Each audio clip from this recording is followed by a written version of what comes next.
자, 이번 강의에서는 지난 시간에 이어서 커넥션 오리엔티드 트랜스포트 프로토콜인 TCP에 대해서 자세히 알아보고 있는데, 오늘은 플로우 컨트롤과 커넥션 매니지먼트 그리고 컨제스션 컨트롤의 기본 원리에 대해서 살펴보도록 하겠습니다. 자, 먼저 TCP 플로우 컨트롤에 대해서 쭉 내용을 여기 설명된 내용을 볼 텐데, 일단 플로우 컨트롤은 송신자하고 수신자 사이, 그러니까 샌더하고 리시버 사이의 속도 문제를 해결을 하는데, 그것이 흐름이죠. 하나의 흐름. 문제는 이제 샌더 측에서 수신 측의 버퍼를 봤을 때, 샌더 측의 그러니까 리시버 측의 프로토콜 스택을 쭉 봤을 때, 이게 이제 수신 측의 어플리케이션 레이어의 어플리케이션 프로세스가 되겠고, 이것이 이제 소켓이 되겠죠. 여기서 이제 TCP 소켓 리시브 버퍼가 있는데, 이 버퍼의 크기가 있기 때문에 굉장히 빠른 속도로 송신 쪽에서 보냈을 때, 이 수신 측에서 받았을 때 이 부분이 빨리 이제 오버플로우가 생기면은 그것이 이제 용량이 적을 때 오버플로우가 생기겠죠. 그런 경우에 계속 보내면은 그건 이제 드롭이 생기겠죠, 여기서. 그래서 그런 일이 없도록, 그게 일종의 이제 플로우가 이제 어떤 홍수가 나는 거죠. 그래서 그 홍수가 일어나지 않도록, 그러니까 홍수는 항시 보내는 측과 받는 측의 이제 속도 문제에서 기인하는데, 수신 측의 받는 측의 속도가 그 버퍼라든가 여러 가지 또 처리 속도라든가 이런 것들이 수신 측에서 이제 원활히 안 됐을 때, 그때 이제 그것을 우리가 컨트롤 해주는데, 해결하는 방법은 이제 수신 측에 이 버퍼 크기를 알려주는 방식으로 송신 측에서 그걸 이제 받아서 거기에 맞게끔 이제 보내면은 해결되는데, 그 방식을 쓰는데 조금 더 자세히 들여다보도록 하겠습니다. 이 아랫부분은 이제 네트워크 레이어죠. IP 데이터그램이 이렇게 이런 식으로 이제 전달이 되는 거죠. 그 밑에 여기 이제 블루 컬러로 된 것이 데이터그램, 실제 데이터라고 생각하면 되겠어요. 이게 전달이 돼서 이게 버퍼가 꽉 차서 문제가 생기죠. 그 이후에 계속 또 빠른 속도로 오면 다 드롭이 생기게 되기 때문에 여기서 이제 속도 조절을 해주는데, 샌더한테 여기에 버퍼 사이즈를 알려주는 것이 TCP의 플로우 컨트롤이 되겠습니다. 이 네트워크에서 이 TCP로 이제 굉장히 빠른 속도로 이 어플리케이션 쪽으로 이렇게 보낼 때 망의 속도가 빨라서, 그러니까 보내는 아까처럼 두 단을 생각하면 되겠어요. 한쪽은 송신단, 한쪽은 수신단. 송신단, 수신단. 자, 수신 측에서의 프로토콜 스택이죠. 자, 여기서 송신 측에서 굉장히 빠른 속도로, 그러니까 먹을 수 없는 그 이상의 속도로 이렇게 빨리 보냈을 때 나머지는 다 오버플로우가 되겠죠. 여기서도 마찬가지. 자, 그래서 여기 속도에, 먹을 수 있는 속도에 맞춰서 송신 측에 보내는 속도를 조절을 하는데, 우리 TCP에서의 플로우 컨트롤 방식은, 자, 버퍼 크기를 자, 이런 식으로 알려주는데, 이미 프로토콜 세그멘트, TCP 프로토콜 세그멘트 거기에 스트럭처에 반영이 되어 있죠. 자, 여기서 이제 리시브 윈도우라는 게 16비트짜리가 있는데, 이것이 이제 플로우 컨트롤용이 되겠습니다. 이것은 이제 바이트, 그러니까 수신단에서 여기 수신이죠. 이쪽에서 이제 버퍼 크기를 이제 비어있는 버퍼 크기가 되겠어요. 그 뒤에서 자세히 보겠는데, 그 비어있는 현재 empty 버퍼 크기를 이 리시브 윈도우에 바이트 단위로 넣어서, 이건 16비트이기 때문에 2의 16승이니까 64KB 크기 정도 버퍼까지는 여기에 숫자를 채워서 알려줄 수가 있겠죠. 자, 그것이 이제 플로우 컨트롤이 되겠습니다. TCP에서 사용하는 플로우 컨트롤. 자, 그래서 수신 측에서 그걸 알려주니까 송신 측에서, 샌더 측에서 그 이상으로 또 많이 또 빨리 보내지를 않는다. 그래서 이제 흐름을 제어한다. 그것이 TCP 플로우 컨트롤 방식이 되겠는데, 조금 더 자세히 들여다보면은, 오른쪽 먼저 그림을 보면은 여기에 이제 버퍼가 있죠. 이 버퍼가 리시브 버퍼라는 건데, 여기 이제 리시브 윈도우라는 건 우리가 앞에서 16비트로 쓰고 있는 리시브 윈도우, DCP 프로토콜 세그멘트 구조에 있는 스트럭처 중에 한 필드죠. 리시브 윈도우. 이 부분이 바로 이 부분을 가리키는 거예요. 단위는 바이트가 되겠는데 프리 버퍼 스페이스가 되겠습니다. 그래서 수신 측의 현 지금 상태에 실시간적으로 현 지금 상태에서의 빈 버퍼 사이즈 그것을 송신 측에 알려주면은 송신 측에서 그 이상으로 보내지 않기 때문에 이제 오버플로가 일어날 일이 없죠. 자, 그래서 여기 금방 설명했던 내용을 여기서 이제 이렇게 수신 측에서 리시버 측에서 리시브 윈도우 필드에 이렇게 그 값을 넣어서 뭐 어크날리지 하는 거라든가 뭘 보낼 때 일단 송신 측으로 보낼 때 그 정보가 가기 때문에 자, 리시브 버퍼는 이제 디폴트로는 이제 4KB 정도 되지만 이것은 이제 실제 오퍼레이팅 시스템이 이걸 이제 자동으로 조절을 해서 리시브 버퍼 크기는 자동으로 되고 그 안에서 이제 그 범위 내에서 빈 스페이스 버퍼 사이즈가 리시브 RWND 여기에 이제 바이트 단위로 정보가 송신 측에 전달이 돼서 플로우 컨트롤이 된다. 자, 이래서 이제 리시브 버퍼가 오버플로우가 안 생기겠죠. 자, 여기 앞에 설명했던 내용 다시. 자, 그 다음에 이제 또 중요한 것이 TCP는 이제 릴라이어블한 전송을 개런티하기 때문에 모두 다 앞에서 플로우 컨트롤도 마찬가지고 여기서 보는 커넥션 매니지먼트도 마찬가지가 되겠는데 전부 다 릴라이어블한 전송을 개런티하기 위한 방법이 되겠어요. 자, TCP에서 커넥션 매니지먼트가 중요한데 실제 데이터를 보내기 전에 송신자인 샌더하고 수신자인 리시버가 서로 이렇게 핸드쉐이킹을 하는 거예요. 서로 악수를 해서 그게 이제 커넥션 이스태블리시먼트, 커넥션 셋업 단계가 되겠죠. 자, 그래서 커넥션을 일단 셋업하기 위해서 서로 이제 동의를 하는데 그래서 이제 각자가 양쪽 그러니까 샌더 측과 수신 측이 동의를 해야 데이터를 그 다음에 보낼 수가 있겠어요. 자, 이때 동의를 할 때 이제 커넥션과 관련된 파라미터들이 있는데 그게 이제 우리가 앞에서 사용한 그 배운 그런 내용 있죠. 시퀀스 넘버 이런 것들이 있는데 그것들도 동시에 이제 보내는 측에서 이제 받는 쪽 쪽으로 보낼 때 이제 시퀀스 넘버가 있을 거고 그런 것들을 이제 이니셜라이즈 할 때 이런 파라미터들을 초기화해서 그 정보를 알려준다. 자, 거기 설명된 내용을 이렇게 보면은 자, 이쪽 우리가 트랜스포트 레이어에 지금 포커싱해서 보고 있는데 커넥션 이스태블리시먼트 이게 이제 커넥션 스테이트가 이스태블리시먼트 스테이트가 되겠고 거기에 이제 커넥션 베리어블이 있는데 클라이언트에서 서버로 시퀀스 넘버, 서버에서 또 클라이언트하는 보내는 시퀀스 넘버, 그 다음에 우리가 앞에서 배운 리시브 버퍼 사이즈라든가 서버에서 또 클라이언트에서, 그 다음에 그 밑에는 네트워크 레이어가 되겠는데, 자, 먼저 이제 우리가 앞에서 TCP 클라이언트 서버 프로그램에서 간단히 봤던 클라이언트 소켓을 이렇게 만드는 거 있죠. 제일 처음에 이렇게 이제 클라이언트 소켓을 하나 만드는데 그때 이제 호스트 네임, 포트 넘버 이렇게 해서 만들 때 이제 이것이 이제 서버하고 사이에 커넥션 이스태블리시먼트 단계에서 이런 파라미터를 세팅해서 이제 서로 필요한 것은 주거니 받거니 한다. 자, 여기서 이제 이쪽은 이제 서버 쪽이죠. 서버 쪽에서도 이렇게 커넥션 소켓을 만들죠. 자, 웰컴 소켓을 먼저 만들고 우리가 앞에서 배웠던 것처럼 웰컴 소켓이 이제 환영을 해서 커넥션 소켓, 그러니까 그 클라이언트를 1대1로 상대해 줄 커넥션 소켓을 만드는데 그때 accept primitive 펑션을 써서 만든다. 그때 이제 이렇게 커넥션 이스태블리시먼트 스테이트, 그 다음에 커넥션 베리어블들을 이렇게 앞에서 본 커넥션 파라미터들을 이런 것들을 세팅한다. 버퍼 사이즈 마찬가지.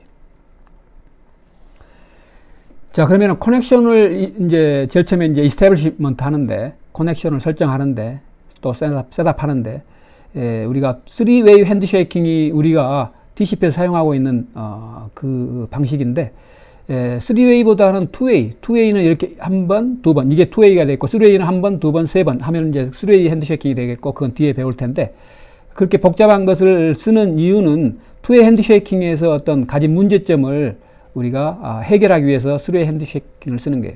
그래서 이제 먼저 투웨이 핸드쉐이킹의 어떤 문제점을 보는데, 일단 두 사람 사이에서 서로 얼굴을 마주보면서 이렇게 하면은 투웨이 핸드쉐이킹도 뭐 충분한데, 이렇게 이야기하자, 그래 하자, 뭐 이렇게 서로 둘이 이렇게 보면서 이렇게 했을 때 그때는 별 문제가 없는데, 컴퓨터는 이제 서로 굉장히 먼 거리에 서로 이제 이렇게 떨어진 상태에서 커넥션 뭐 요청을 하고, 그래 커넥션을 억셉트해서 우리 커넥션을 셋업하자, 이렇게 하는 것이, 이렇게 정상적인 그 상태에서는 통신의 어떤 문제, 에러 이런 것도 없고, 그럴 때는 이게 이제 정상적인 것처럼 이제 동작할 수도 있게 보이는데, 이게 이제 어떤 버그를, 문제점을 안고 있죠. 자, 그래서 여기에 이제 투웨이 핸드쉐이킹이 항시 네트워크에서 이제 잘 동작이 될까? 거기에 이제 조건들이, 이제 환경들이 이제 여러 가지 있죠. 이제 딜레이가 이제 항시 변하고 있고, 베어레블하고, 그 다음에 이제 메시지가 로스가 생기면 재전송도 해야 되고, 그 다음에 이런 리퀘스트 커넥션 이것도 재전송해야 되고, 필요하면. 메시지를 또 이제 순서적으로 이렇게 도착을 안 했을 때 이렇게 이제 리오더링을 TCP에서 하는 거죠. 그러니까 이제 이렇게 다시 이렇게 순서를 재정렬을 하는 거. 그 다음에 다른 이렇게 사람이 앞에서 보이는 사람하고 대화할 때하고는 틀리게 먼 데 있고, 그래서 서로 볼 수도 없고 하기 때문에, 이런 상황에서 투웨이 핸드쉐이킹이 이렇게 충분할까? 그건 아니다. 그래서 우리가 이제 이런 식으로 투웨이 핸드쉐이킹을 조금 더 이제 이론적으로 보면은, 그리고 나중에 스리웨이 핸드쉐이킹, 여기에 문제점을 해결하기 위해서 스리웨이 핸드쉐이킹을 보도록 하겠습니다. 자, 리퀘스트 커넥션, 여기서 이제 뭐 X는 여기서 뭐 그냥 시퀀스 넘버라고 생각하면 되겠는데, 뒤에 이제 스리웨이 핸드쉐이킹 할 때 TCP에서 자세히 이걸 또 사용할 텐데, 자, 커넥션을 이제 하자. 그래서 커넥션 이스태블리시먼트 하자. 그러니까 서버 측에서 오케이 이스태블리시먼트 하겠다고 억셉트하고, 그 다음에 이제 정상적인 흐름이죠. 그 다음에 데이터를 보내고, 그 다음에 데이터를 받아들이고, 자, 이렇게 여기서 이제 시퀀스 넘버, 스타트 할 때 시퀀스 넘버라고 생각하면 되겠어요. 지금은 그냥 단순히 커넥션을 리퀘스트하고, 그 다음에 억셉트 커넥션 하고, 그 다음에 데이터 보내고, 그 다음에 억셉트 하고, 어크날리지 하고. 자, 이게 커넥션, 그래서 이제 이 커넥션에 대해서 이제 완전히 끝났죠, 여기서는. 자, 그 다음에 여기서는 이제 문제 없게 보이는데, 여기서 이제 문제가 없는 거예요. 밑에가 no problem이 나오는데, 그게 살짝 보여가지고, 살짝 이 부분이 no problem인데, 이렇게 no problem. 자, 그 다음에 이제 문제가 이거 있었던 이 방식보다는 좀 개선을 해야 되니까, 그 스리웨이 핸드쉐이킹 그 가지까지 이렇게 쭉 볼 텐데, 그 전에 이제 문제가 있는 경우를 보면은, 앞에서는 문제는 없었지만, 자, 이런 경우. 자, 커넥션을 리퀘스트 했고, 또, 억셉트 커넥션을 했죠. 이렇게 이제 문제가 없는 것처럼 보이는데, 이게, 기다리다가, 빨리 또 재요청을 할 수도 있죠. 이게 안 보이고, 또 언제 올지도 모르기 때문에. 자, 그래서 여기서 이제 왜 이거 안 오지? 커넥션 이스태블리시먼트에 대한 답이, 어크날리지 커넥션이 안 온다 생각하고, 이제 이건 이제 잘못한 거죠. 리트랜스미션을 또 한 번 했다. 그랬을 때 이제 뭐가 문제냐면은, 자, 첫 번째 리퀘스트에 대해서 이스태블리시먼트가 이제 왔기 때문에 이스태블리시먼트를 하고, 그 다음에 이제 볼일 다 보고 커넥션을 이제 끝내겠죠. 데이터 보낼 게 있으면 보내고 끝내는데, 그 이후에 또 이게 한참 후에 또 이것이 갔다가, 이제 리퀘스트가 갔으니까 또 이제 그것에 대해서 이제 이스태블리시먼트 하고, 이렇게 이제 클라이언트한테 보내는데, 이걸 이제 이스태블리시먼트 한다는 것은 이제 앞에서 배웠던 커넥션과 연관된 파라미터들을 쭉 이제 리소스들을 할당을 하는 거죠. 이 클라이언트에 대해서. 근데 여기서는 다 끝났음에도 불구하고 이게 잘못된 이것 때문에, 이게 이제 클라이언트는 더 이제 끝내버렸기 때문에, 있지도 않죠.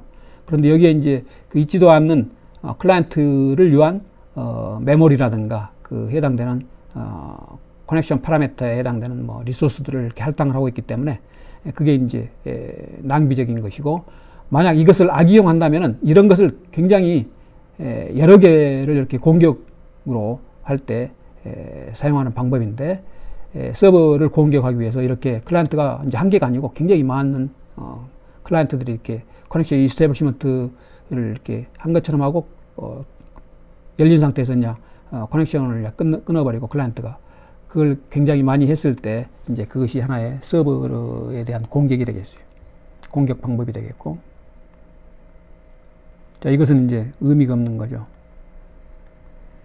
이것이 프로블럼이다 이거죠. 이것은 이제 그리고 하프 오픈 커넥션이라고 한다. 실제 이쪽 클라이언트가 없기 때문에 서버에서만 이제 리소스를 이렇게 지금 차지하고 있는데 의미 없는 거죠. 자, 그 다음에 또, 자, 뭐 앞에서 하고 유사한 건데, 또 데이터를 또 이제, 앞에서는 커넥션만 리퀘스트 했다가 이제 그것을 이제 클라이언트에서 이제 끊어버리는 경우였는데, 끝내버리는 경우였는데, 여기서는 이제 데이터를 뒤에 또 이렇게, 앞에서처럼 똑같죠? 중간에 이제, 커넥션 이스태블리시먼트 되기 전에 이제 왜 안 오나 하고, 그것에 대한 accept가 왜 없나 하고 또 재전송을 했는데 잘못한 거죠. 그리고 그 이후에 또 이제 이렇게 여기서는 이미 이제 이스태블리시해서 데이터를 보내면은 그것에 대해서 받고 이쪽에서는 그 다음에 여기서는 또 재전송을 또 해서 X 플러스 1 데이터를 이렇게 여기에 또 재전송을 또 이걸 한다고 가정했을 때 그 부분은 이제 그에 대한 어크날리지가 없기 때문에 뭐 재전송할 수도 있겠죠. 그런 경우에 이렇게 그 두 번째 똑같은 데이터를 디플리케이션 해서 보내게 되는 그런 결과가 나온다. 이것도 이제 잘못된 거죠. 디플리케이션 데이터가 이제 accept가 됐기 때문에 서버에서. 자, 그러면 우리가 이제 TCP에서는 그런 문제점을 이제 완벽하게 해결해야 되니까, 왜냐하면 릴라이블한 트랜스퍼를 위해서는 그러니까 지금 커넥션 셋업하는 게 시작 단계죠. 시작 단계 커넥션 셋업, 그 다음에 끝내는 것도 뒤에 나오겠지만, 시작과 그 다음에 데이터 보내고 하는 것, 주거니 받거니 하는 것, 그 다음에 끝내는 것, 이것이 다 완벽히 릴라이블 해야 되겠어요. 자, 그래서 우리 TCP에서는 이렇게 3way 핸드쉐이킹 방식을 쓰는데, 이렇게 클라이언트 상태를 보면은, 이제 클라이언트 상태가 제일 처음에는 이제 이렇게 클라이언트 소켓 만들고 이제 제일 처음에는 그게 아직 오픈된 상태는 아니니까 클로우스드 상태라고 여러분들 교재에서도 이렇게 클로우스드 돼 있죠.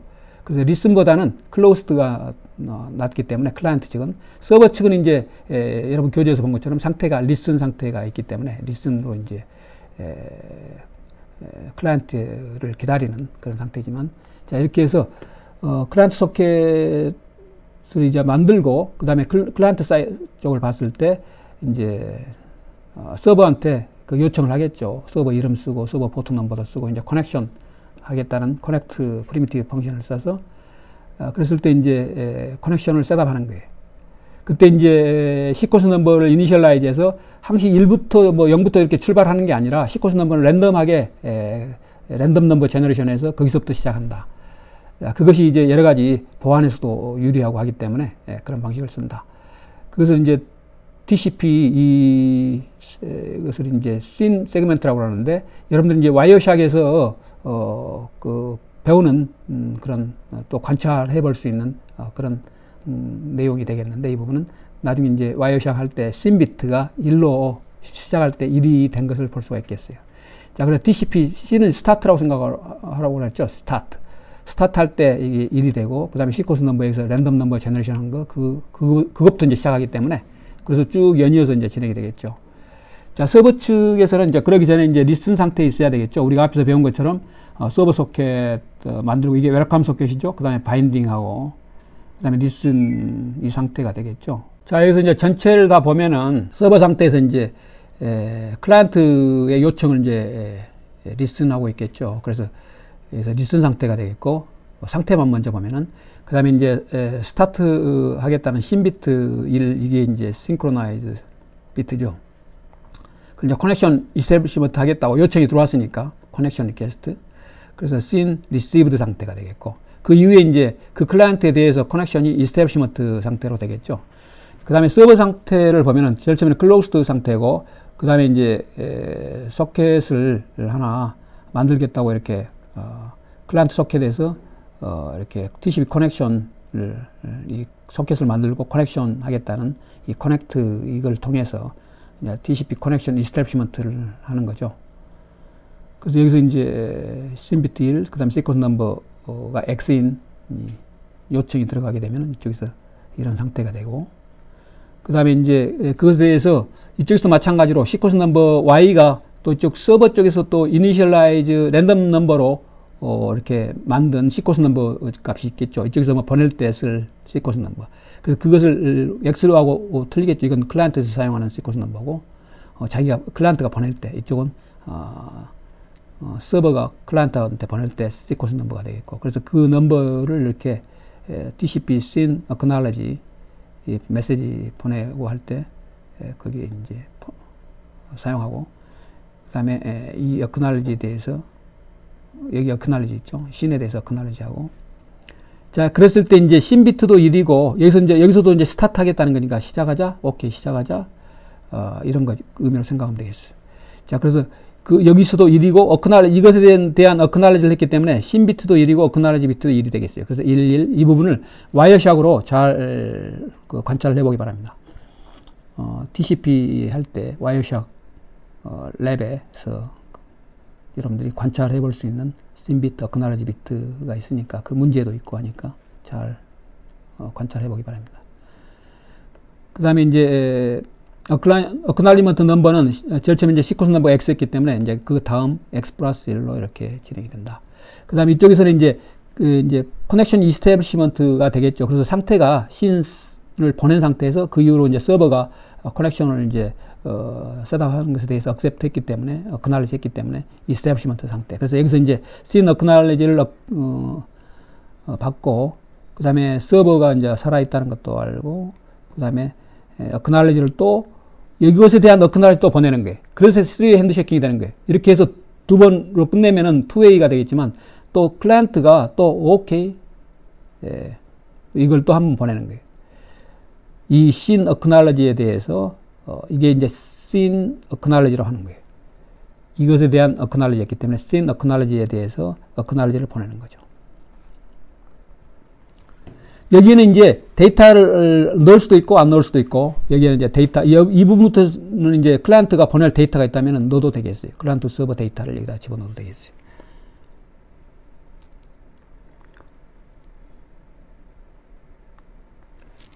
자, 그 다음에 이제 아까 이야기한 것처럼 커넥션 셋업하는 것도 시작 단계, 커넥션 이스태블리시먼트 또는 셋업 단계에서도 릴라이블하게 하는 게 중요하고, 그래서 3웨이 핸드쉐이킹을 썼고, 끝낼 때도 이제 중요하기 때문에 이런 식으로 이제 끝맺음을 확실하게 한다. 거기서 이제 사용하는 것이 TCP에서 이제 사용하는 핀비트가 우리 앞에서 배운 거 있죠. 핀비트, 플래그. 핀비트는 이제 피니시 한다는 거죠. 그래서 여기서도 마찬가지 3웨이 핸드쉐이킹으로 이렇게 끝낸다. 그래서 이제 여기서 받은 핀에 대해서 acknowledge 해주고, 그 다음에 또 이제 이것을 핀을 받자마자 자기도 끝내자. 그러니까 클라이언트가 먼저 끝내자. 그래서 이제 서버도 이렇게 요청을 끝내자고 할 수도 있고, 클라이언트 간 서버 간 이렇게 서로 이제 커넥션을 이제 끝내자 했을 때 요청할 때는 핀비트를 1로 하고, 그 다음에 이제 그것을 받은 측에서는 이걸 받자마자 이제 그걸 끝내자고 할 수도 있고, 보낼 데이터가 아직 남아있다면은 아직 핀비트는 세팅 않고 데이터 보내고 그 이후에 이제 끝내는 핀비트를 끝내게 할 수도 있고, 그래서 동시에 핀을 이렇게 교환하는 것도 이렇게 핸들링 될 수 있고, 이제 데이터가 보낼 게 있다면은 이제 데이터 보내고 나서 아까 이야기한 것처럼 핀 끝내자 하고 하는 그 핀비트를 세팅해서 보낼 수도 있고. 자, 끝맺음을 이제 분명히 하는 것이 되겠어요. 그래서 이것도 3웨이 핸드쉐이킹으로 이렇게 끝낸다. 그 다음에 이제 컨제션 컨트롤이 이제 굉장히 중요한데, 여기서는 이제 먼저 컨제션 컨트롤의 기본 원리에 대해서 먼저 배우고, 그 다음에 실제 TCP 컨제션 컨트롤이 어떻게 동작이 되는 건지 살펴보도록 하겠습니다. 그런데 오늘은 여기까지. 이번 강의에서는 컨제션 컨트롤의 기본 원리에 대해서 한번 먼저 살펴보겠습니다. 컨저션 컨트롤의 원리를 보면은 컨저션은 이제 성격이 이제 플로우 컨트롤과는 틀리다. 자, 플로우 컨트롤 한번 보겠어요. 플로우 컨트롤 앞에서 본 건데, 자, 플로우 컨트롤과는 틀리는데, 플로우 컨트롤 앞에서 본 것처럼 보내는 측과 받는 측의 이제 관계인데, 흐름의 어떤 관계에서 여기서 받는 측의 능력이죠. 수신 측의 능력이 송신 측에서 보내는 것을 다 이렇게 리시브를 못하는 그런 상태죠. 그렇기 때문에 그걸 해결하기 위해서는 송신 측에서 수신 측의 능력에 맞게끔 그 정보는 이제 이쪽에 버퍼 사이즈를 알려줌으로써 해결을 했어요. 자, 그것을 이제 송신자와 수신자의 관계고, 거기서 생기는 플로우, 오버플로우 이런 문제를 해결하기 위한 거고, 그런데 이제 컨저션 컨트롤은 이제 그 송신자하고 수신자 사이의 문제가 아니라 망의 문제가 되겠어요. 그 망의 네트워크 인프라죠.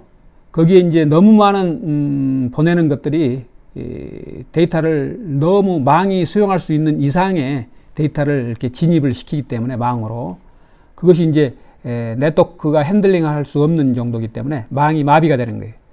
망이 정체가 되는 거예요. 또는 망이 혼잡스러운 거예요. 그래서 그것을 이제 해결하는데, 현상은 어떤 식으로 나오냐면, 컨저션이 생겼다 하면은 이제 우리 망에서처럼 추석 연휴에서 이제 우리가 경험을 할 수 있는 것처럼 너무 많은 차량이 도로망의 사정, 인프라의 사정보다 더 많이 진입을 하게 되면은 도로망이 거의 이제 주차장 수준으로 이렇게 속도가 스루풋이 낮아지죠. 자, 그래서 어떤 현상이 일어나냐면은 딜레이가 굉장히 길어지고, 딜레이는 이제 출발지에서 목적지까지 가는 그 딜레이죠.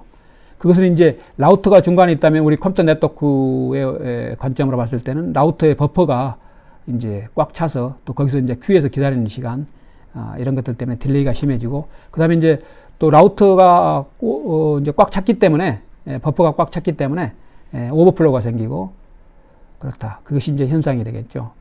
자, 이것은 이제 플로우 컨트롤과는 금방 설명했던 것처럼 이제 틀린 것이 되겠고, 컨저션 컨트롤은 이제 굉장히 TCP 컴퓨터 네트워크에 이제 10가지 중요한 탑 10 프로블럼 안에 들어가는 중요한 그런 내용이 되겠어요. 자, 그래서 조금 단계적으로 이제 자세히 살펴보는데, 제일 처음에는 개념을 좀 쉽게 하기 위해서 굉장히 간단한 시나리오를 만들었어요. 그래서 이제 가정을 이제 좀 심플파이 시키기 위해서 가정을 이제 한 개의 라우터가, 또 이제 버퍼도 이렇게 한 개의 라우터가 있죠. 여기 버퍼도 이제 사실은 그렇지는 않지만 실제는 버퍼가 무한대다. 그래서 여기서 뭐 들어오는 게 굉장히 많은 것들이 막 계속 들어오더라도 버퍼가 인피니트이기 때문에 여기에 다 저장해 놓을 수 있다고 이제 간단하게 생각하는 거예요. 그것은 이제 개념을 쉽게 이제 설명을 단계적으로 하기 위해서. 그 다음에 인풋 아웃풋 링크 커패시티는 이건 이제 레이트는 R 스루풋이라고 생각하면 되겠는데, RBPS다. 여기는 이제 두 개의 플로우가 있다고 이제 굉장히 단순한 거죠. 이렇게 하나 이런 흐름, 또 하나의 이렇게 흐름, 이게 있다. 자, 그래서 이쪽에서 이쪽으로 보내고 이쪽에서 이쪽으로 보내는 호스트 A에서 이쪽으로, 호스트 B에서 또 보내는 게 있고, 두 개 흐름이 있고 간단하다. 자, 오리지널 데이터의 속도, 이제 여기에 이제 데이터를 이렇게 집어넣는, 그러니까 보내는 속도. 그 다음에 그 보내는 속도대로 여기서 이제 아웃풋이 어플리케이션 레이어를 통해서 이제 이쪽 수신 측에 전달이 이렇게 사용되고, 전달이 되고 사용된다면은, 이 어플리케이션 데이터가 전달이 된다면, 그게 이제 스루풋이 되겠죠. 그래서 람다 인은 이제 오리지널 데이터 속도로 여기서 표시하고, 람다 아웃은 이제 여기에 아웃풋 스루풋이다, 이렇게 생각하면 되겠어요. 자, 이랬을 때 여기서 이제 재존성은 없다. 재존성은 이제 우리가 실제 환경에서는 재존성이 있어야 되지만, 여기서는 이제 단순화시켜서 없다. 왜냐하면 인피니트 버퍼이기 때문에 다 저장해 놓을 수 있다, 라우터가.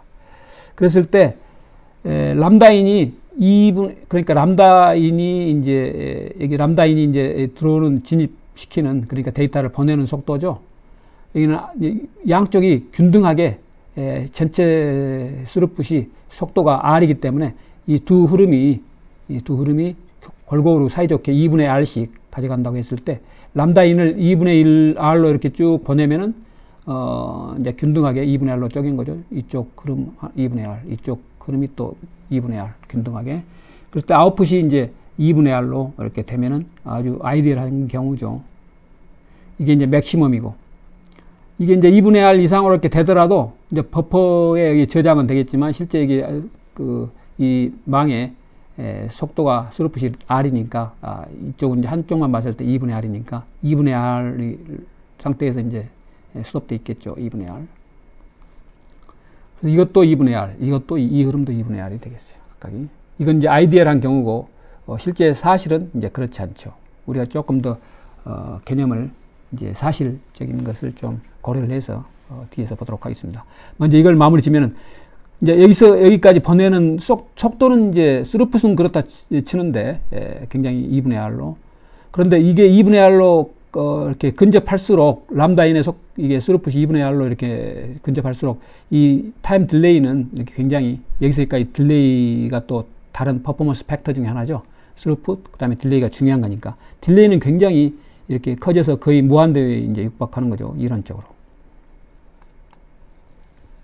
그 다음에 이제 시나리오 2는 이제 버퍼를 아까는 이제 인피니트로 했지만 여기서는 이제 파이나이트 버퍼, 그 유한, 사이즈가 실제 이제 라우터가 가지고 있는 버퍼 사이즈가 실제는 이제 유한의 버퍼겠죠. 크기가 한정되어 있으니까. 그래서 이제 샌더가 보내는데, 이쪽에서 보내는데, 리트랜스밋 이제 할 수도 있고, 어떤 이제 손실되는 거, 그 다음에 타임아웃 되는 거, 이런 이제 약간 현실의 상황을 좀 반영한 거죠. 그 다음에 이제, 람다 인이 람다 아웃 되도록 이제 우리가 이제 앞서 본 것처럼 이 부분은 람다 인, 그 다음에 이 부분은 람다 아웃으로 이제 노테이션을 기호를 사용하고 앞에서처럼, 그 다음에 트랜스포트 레이어의 인풋은 이제 재전송을 했을 때는 이제 어플리케이션 레이어는 이제 이 밑이 다 이제 그 에러가 없다고 이제 간주하고 람다 인으로 보내면은 그 밑에 이제 재전송하고 하는 건 다 TCP에서 이렇게 신경을 써서 그걸 해결하기 때문에 TCP 레이어에서 보면은 위에서는 람다 인으로 왔지만은 여기서는 더 많은 데이터를 많이 넣어야겠죠. 왜냐면은 오리지널 데이터 플러스 재전송해야 된다면 똑같은 걸 다시 보내야 되니까. 그러니까 람다인 다시는 람다인보다 더 많은 거죠. 단위 시간당 보내야 될 데이터들이 재전송해야 될 것까지 플러스 하니까. 자, 이렇게. 자, 이것도 이제 시나리오 2도 조금 더 이렇게 그 개념을 조금 더 이제 세분화해서 더 심플하게 하기 위한 이 아이디얼라이제이션, 이제 이렇게 완전히 이 라우터가 어베일러블 한 건지 실제 사실은 그렇지 않지만 좀 더 시나리오 2에서도 조금 더 먼저 단계에는 단순화 시킨 거예요. 그래서 여기서 보내는 측에서 어떤 라우터의 사정을 알아서 라우터 버퍼가 어베일러블 할 때만 보낸다. 사실은 이제 그렇게 할 수는 없지만 이론을 좀 쉽게 전개하기 위해서 이렇게.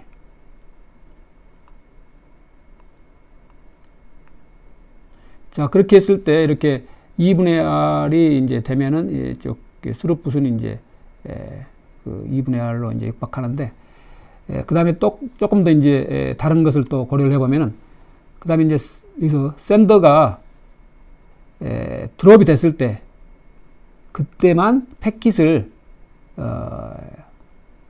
그렇게 이제 드롭이 돼서 로스가 생겼죠. 그랬을 때만 재전송을 한다. 그러니까 그것은 이제 우리가 타임아웃이 먼저 돼가지고 뭐 재전송하고 그게 아니고 여기서 항상 이제 드롭이 됐을 때 그걸 알고 그것만 재전송한다. 그렇게 단순한 거예요. 그 다음에 이제 또 그 재전송할 필요도 없는데 재전송하는 것도 생길 수가 있기 때문에, 왜냐면은 우리가 앞에서 배운 것처럼 타임아웃이 되는 타이머 값이 너무 그냥 빨리 타임아웃 돼가지고 불필요하게 그냥 정상적으로 막 전달이 되고 있는데도 재전송하는 경우도 있을 수 있기 때문에 그런 것들이 다 이렇게 스루풋을 이제 경감시키는 그런 요인들이 되는데, 먼저 이제 여기서는 그것까지는 고려치 않고 이렇게 그런 경우만 재전송한다. 그러면은 이제 그만큼 이제 전체 결과적인 아웃풋 스루풋이 이렇게 경감이 되겠죠. 재전송해야 되니까. 자, 그래서 이 부분이 이제 커패시티에 육박하면은 그 2분의 R 전체 커패시티 육박하면 이게 이제 그런 일이 많이 생기겠고 그런 경우가. 자, 여기서는 이제 초반에 그러니까 그 들어오는 오리지널 데이터 진입 이렇게 속도가 스루풋이 이게 진입시키는 그 데이터가 이렇게 단위 시간당 진입시키는 데이터가 낮으면은 이렇게 그렇게 이쪽 낮은 쪽이면 이렇게 스루풋이 거의 비슷하게 아웃풋도 거의 비슷하죠. 왜냐하면 커패시티에 지금 육박하지는 않기 때문에 전체 커패시티를 이제 다 소진시킬 정도로 육박하면 거기에 육박하면 이렇게 우리가 앞에서 배운 것처럼 이제 딜레이도 커지고 이렇게 스루풋 경감함 되는 것도 이렇게 감소도 많이 이제 커지겠죠. 자, 이것은 이제 재전송이 필요하기 때문에 그만큼 감소된다. 그래서 이건 이제 커패시티가 그만큼 낭비가 되는 거예요. 재전송 때문에. 재전송하는 것은 이제 낭비죠. 일종의 커패시티 활용 측면에서. 자, 실제 이제 시나리오 2, 여전히 시나리오 2인데 조금 더 시나리오 2에서도 이제 세분화 시킨 거죠. 앞에서는 조금 더 아이디얼하게 뭐 가정을 했지만 여기서는 이제 불필요한 재전송도 있다. 어떤 경우냐? 자, 이렇게 불필요한 재전송이 있는 경우는 이제 패킷이 이제 로스트가 있고 또 드롭이 이렇게 있을 때 그런 경우 이제 당연히 이제 재전송 하는데 어떤 경우는 뭐 타임아웃이 먼저 돼가지고 타이머를 우리가 쓰기 때문에 타임아웃이 그냥 굉장히 빨리 돼가지고 그래서 불필요하게 카피가 두 개가 다시 한번 이렇게 보면은 꽂고 돌아가서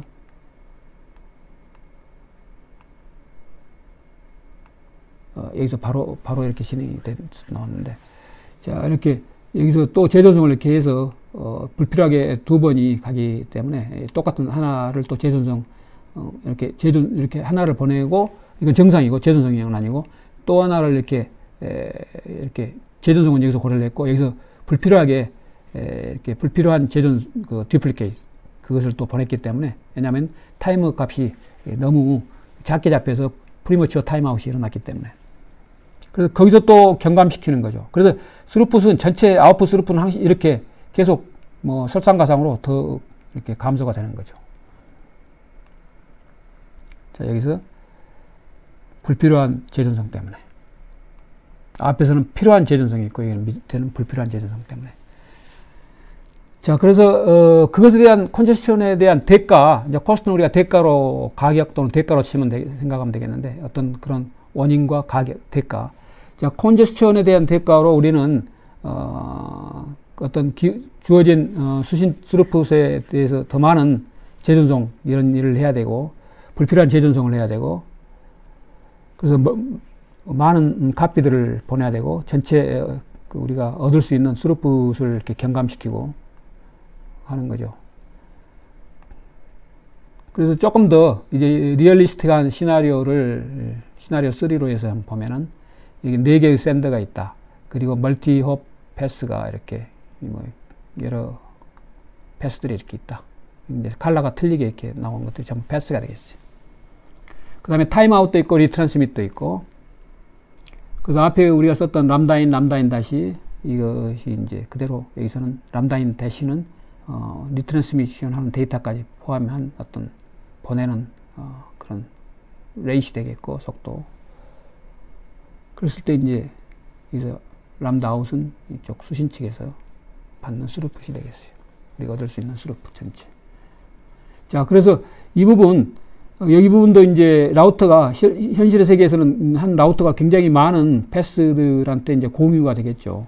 이게 그래서 아웃풋 링크가 여기서는 이제 뭐 이 컬러 틀린 것들 빨간 것 그 다음에 이렇게 블루 컬러가 쉐어해서 쓰고 있는데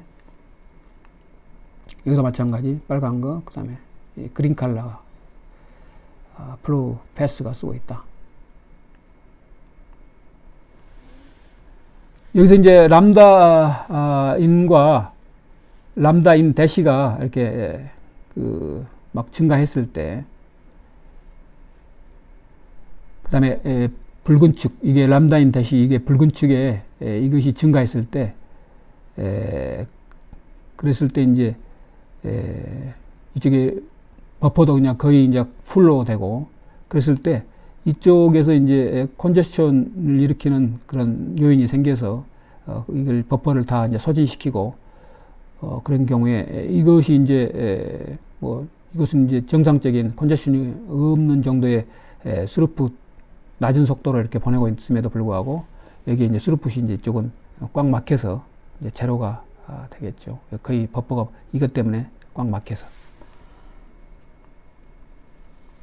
자, 그랬을 때 이제 이렇게 2분의 R에 육박하면은 이렇게 아웃풋은 이렇게 굉장히 어느 시점 이후에 이렇게 푹 떨어져서 굉장히 낮은 스루풋을 이렇게 볼 수가 있겠습니다. 그 다음에 이제 또 다른 이제 컨제션에 대한 대가는 패킷이 또 이렇게 드롭이 생기면은 업스트림 트랜스미션 카패시티하고 버퍼링이 이제 드롭된 패킷 때문에 또 낭비되는 거예요. 소모가 되는 거예요. 그래서 이제 그건 웨이스트죠. 일종의 낭비가 되는 거죠. 드롭된 패킷을 또 보내야 되고 또 카패시티도 잡아먹고 버퍼도 잡아먹고 하기 때문에, 그래서 설상가상이 되는 거죠. 악순환이 반복이 되는 거죠. 자, 그래서 우리가 컨제션 컨트롤 해야 되는 거예요. 자, 정리하면은 이제 컨제션에 대한 원인과 대가, 이것을 이제 조금 살펴보면은 깊이 스루풋이 이제 이렇게 이론적으로 2분의 R은 넘을 수 없죠. 이렇게. 그 다음에 이제 2분의 R에 이제 이렇게 육박에 갔을 때 딜레이가 이제 굉장히 심해지고, 우리가 앞에서 배운 것처럼 이렇게 리트랜스미션에 대해서 이렇게 로스가 생겼을 때 리트랜스미션이 있기 때문에 그만큼 이펙티브 스루풋은 낮아지고 경감되고, 또 우리가 불필요한 듀플리케이트를 또 이렇게 프리머처 타임아웃 이런 경우에 또 정상적으로 이렇게 전달이 됐음에도 불구하고 또 보내는 경우가 있기 때문에 또 그만큼 경감이 되고, 그래서 이제 앞에서 본 것에 대한 정리지만 이렇게 그 잃어버린 패킷, 손실된 패킷 때문에 또 망의 어떤 카패시티라든가 버퍼링, 버퍼 사이즈 이런 것들도 버퍼도 이렇게 낭비하고 하는 것들이 생긴다. 그래서 그런 업스트림이 보내는 것들은, 그 이후에 보낸 것들은 전부 낭비가 되는 거죠.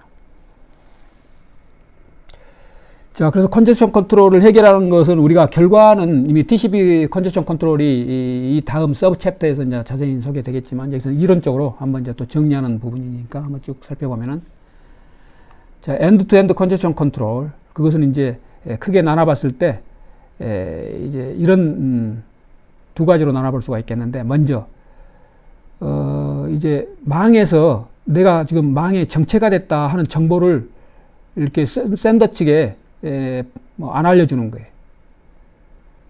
그래서 그런 메커니즘이 없는 거예요. 그래서 어떤 피드백이 망으로부터는 없는 거예요.